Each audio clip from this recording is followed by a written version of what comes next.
Today's video is to bring 12 volt ignition power to your engine bay to power up a few things. Number one, we're going to power up the coil there, and then we're going to also power up the Pertronix that's in there. The one we like to use now is Igniter 2 because it don't burn off if you happen to leave the key on and the car's not running.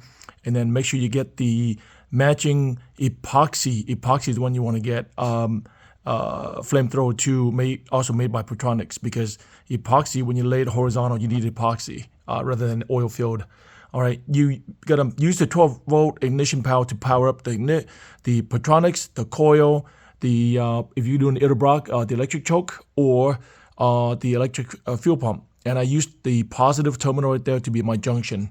All right, the way it works is we mount over here. In this case, I wind up the hole of the mounting tab on the relay a little wider, and there's a bolt up here. Put that in there and run my ground wire and secure it in there. If you want to, you can also do a self tap somewhere around this area to mount your relay. The red wire, or some come with as yellow wire right there from the relay, is going to go to the battery terminal right there. All right, on the starter solenoid.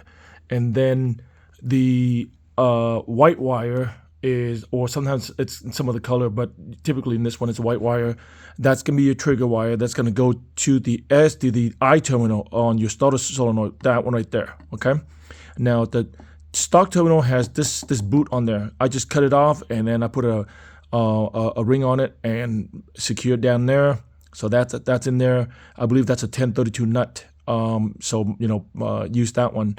And then your power, once it's on, then it's a blue wire.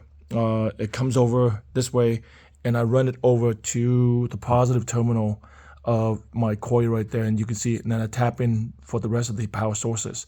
The old power wire, I just wrap it up really good and zip tie it somewhere down here in there. All right.